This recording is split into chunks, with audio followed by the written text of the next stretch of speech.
శ్రీగురుభ్యో నమః. ఓం శ్రీ పరమాత్మనే నమః.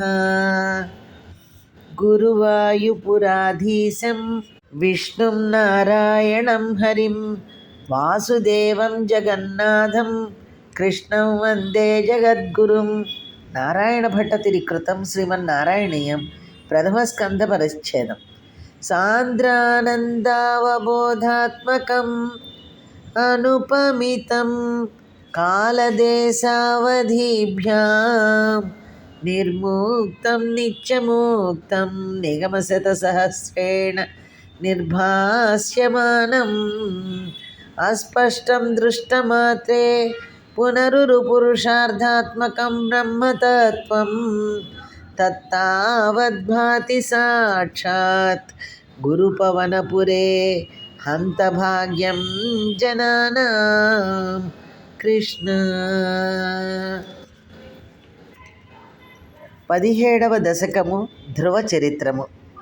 దీనిని ఎక్కువగా ద్వాదశి రోజున చదువుకుంటే చాలా మంచిది. ఉత్తానపాద నృపతే మనుసనందనస్య జాయా బభూవ సురుచిర్నితరామభీష్ట అన్యాసు నీతిరితి భర్తురనాదృతా సా త్వామేవ నిత్యమగతి శరణం గతాభూత్. కృష్ణ. మనువునకు ఉత్తానపాదుడను పుత్రుడుండెను. అతనికి సునీతి సురుచి అను భార్యలుండివి. వారిలో చిన్న భార్య అయిన సురుచిపై మహారాజునకు ఎనలేని ప్రేమ ఉండెను. పెద్ద భార్య అయిన సునీతిని అతడు నిరాదరింపసాగెను. అప్పుడు నిస్సహాయురైన ఆమె నిన్నే శరణు పొంది ప్రతిదినము ఆరాధింపసాగినది. ఇందులో వీళ్ళ పేర్లలో మనం కొన్ని తెలుసుకోవచ్చు. మన శరీరమే ఉత్తానపాదుడు అనుకుందాం. అతనికి మన శరీరానికి ఏమేమి ఇష్టము? సునీతి సురుచి అనే మనకి 2 రకాలు మనకు తెలుసు. కానీ మనం ఎక్కువ దేని వైపు మొగ్గు చూపుతాం? నీతి వైపు మొగ్గు చూపం, రుచి వైపే మొగ్గు చూపుతాం.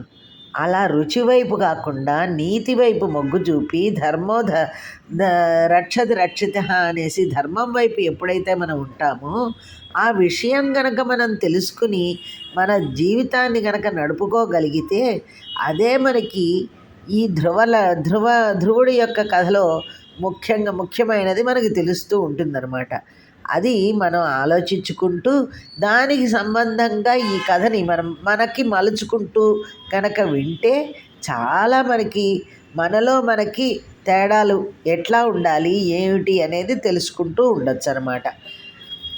అంకేపి సురుచిపుత్రకముత్తమం తం దృష్ట్వా ధ్రువఖిల సునీతి సుతోధిరోక్ష్యన్ ఆచిక్షిపే కిల శిశుసుతరాం సురుచ్య దుస్సంత్యజా ఖలు భవద్విముఖైరసూయ.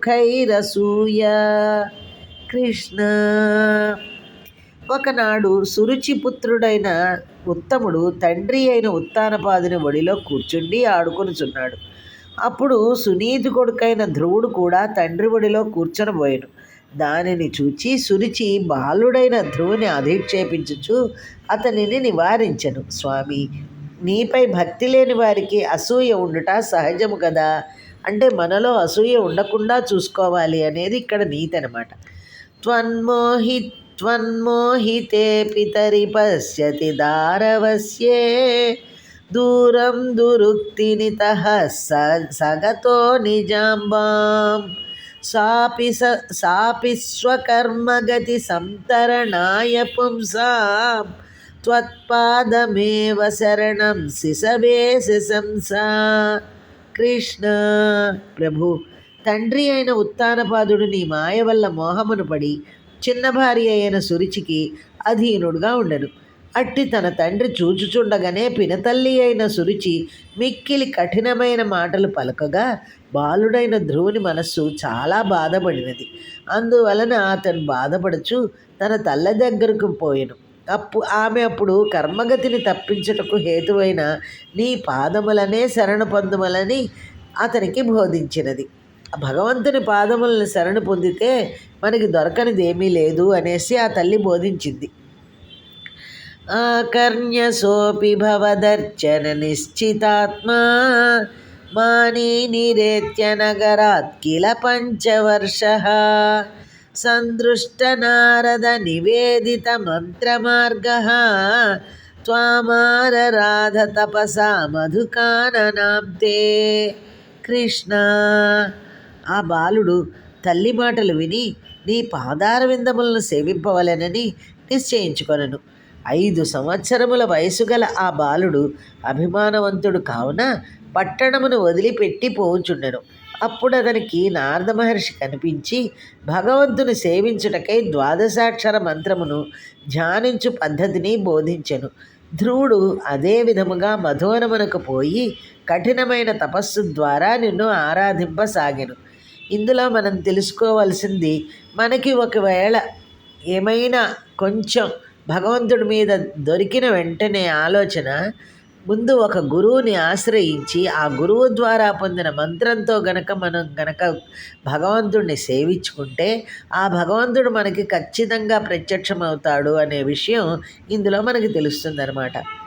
తాతే విషణ్ణ హృదయే నగరీం గతేన శ్రీనారదేన పరిసాంత్విత చిత్తవృత్తౌ బాలస్త్వదర్పిత మనః క్రమవర్ధితేన నిన్యే కఠోర తపసా కిల పంచమాసాన్.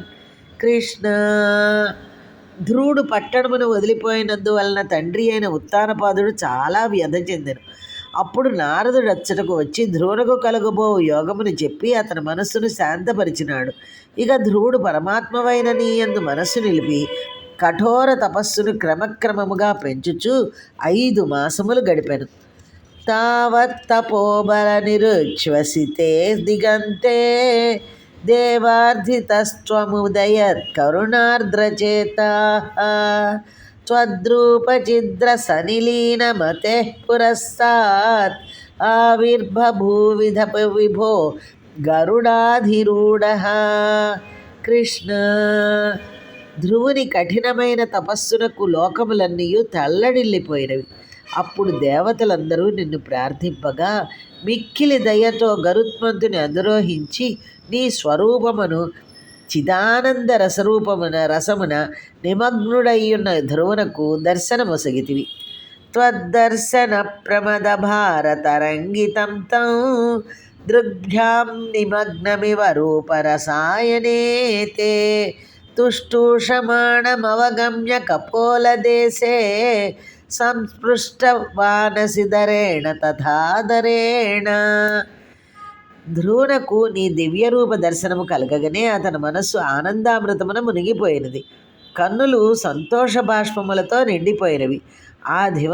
ఆ విధముగానున్న ధ్రువుడు నిన్ను స్తుతింపదలిచినను అతనికి తగిన శక్తి లేనందువల్ల నీవు ప్రేమతో నీ శంఖముతో అతని కపోలములపై స్పృశించిదివి. చూసారా, అంత చిన్నవాడికి అంత దేవుణ్ణి చూసిన వెంటనే, చిన్నవాడికే కాదు మనకైనా గబుక్కున దేవుణ్ణి చూస్తే మనం నిర్ఘాంతపోతాం, మాటలు రావు మనకి. అటువంటిది ఆ పిల్లాడు ఏం చెప్పగలడండి? అటువంటిది ఆ పిల్లాడికి తన శంఖంతో అతని కపోలములపై స్పృశించాడు ఆ స్వామి. ఎంత అదృష్టవంతుడండి ధ్రువుడు. తావద్విబోధ విమలం ప్రణువంతమేనం ఆభాషథాస్వమవగమ్య తదీయ భావం రాజ్యం చిరం సమనుభూయ భజస్వ భూయః సర్వోత్తరం ధ్రువపదం వినివృత్తిహీనం. కృష్ణ, ప్రభు, నీ శంఖము వేదమయము. అట్టి శంఖస్పర్శ వలన ధ్రువునకు నిర్మలమైన జ్ఞానము కలిగినది. పరమాత్మమైన నిన్ను స్తుతించు శక్తి కూడా ప్రాప్తించినది. అందువలన ధ్రువుడు నిన్ను స్తుతి చేయనప్పుడు అతని భావమును ఎరిగి అతనితో, ధ్రువ, నీవు చాలా కాలము రాజ్యమును ఏలిన తర్వాత పునరావృత్తి రహితమై సర్వోత్తమమగు ధ్రువస్థానమున ఉందువు అని పలికితివి. అంటే ధ్రువుడు అతని స్వామి యొక్క శంఖాన్ని ఎప్పుడైతే టచ్ చేశాడో శంఖంతో, అప్పుడు ధ్రువుడికి తెలిసింది స్వామి సేవ తప్ప, స్వామిలో లీనమైపోవడం తప్ప ఇంకేమీ అక్కర్లేదు ఈ జన్మకి. స్వామి కరుణ చాలు, నాకు ఎవరి దగ్గరికి వెళ్ళాలని లేదు. ఎందుకు వచ్చాడు? తండ్రి ఒళ్ళో కూర్చోవాలనే కోరికతో వచ్చాడు. కానీ పరమాత్మే అందినప్పుడు తండ్రి ఏముందండి? అందరికీ తండ్రి అయిన వాడు పరమాత్మ కదా. ఆ పరమాత్మని చూసుకున్నప్పుడు ఇంకేముంటుంది? అందుకని నాకు ఇంకేమీ వద్దు, నాకేమి అక్కర్లేదు, నువ్వే చాలు అనేసి చెప్పిన వెంటనే కాదు నువ్వు చాలా కాలం రాజ్యం ఏలిన తర్వాత పునరావృత్తి రహితమై సర్వోత్తమము ధ్రువస్థానమును ఉంటావు అనేసి చెప్పాడనమాట స్వామి. ఇత్యూచుషి త్వయి గతే నృపనందనోసౌ ఆనందితాఖిలజనో నగరీముపేతః రేమే చిరం భవదనుగ్రహ పూర్ణకామః తాతే గతే చ వనమాదృతరాజ్యభారః. కృష్ణ స్వామి, ఈ విధముగా నీవు ధ్రువుని అనుగ్రహించి నీ లోకమును చేరుకుంటివి. ఈ విషయం తెలిసిన జనము సంతోషముతో ధ్రువుని అభినందింపసాగిరి. ధ్రువుడు పట్టణము చేరిన తర్వాత కొంతకాలమునకు అతని తండ్రి అయిన ఉత్తానపాదుడు అడవికి పోయాడు. ధ్రువుడు నీ అనుగ్రహం వలన కోరికలు తీరగా చాలా కాలము రాజ్యమేలెను. యక్షేణ దేవనిహతే పునరుత్తమేస్మిన్ యక్షైః స యుద్ధ నిరతో విరతో మనూక్యా శాంత్యా ప్రసన్న హృదయాద్ ధనదాదుపేతాత్ త్వద్భక్తిమేవ సుదృఢమవృణోన్మహాత్మా. కృష్ణ పరమేశ్వర, ఉత్తముని ఒక యక్షుడు చంపినందువల్ల, ఉత్తముడంటే సురుచి కొడుకండి, ఉత్తముని ఒక యక్షుడు చంపినందువలన ధ్రువుడు యక్షులపై యుద్ధము ప్రకటించాను. కానీ మనువు వచ్చి నచ్చ చెప్పాడు.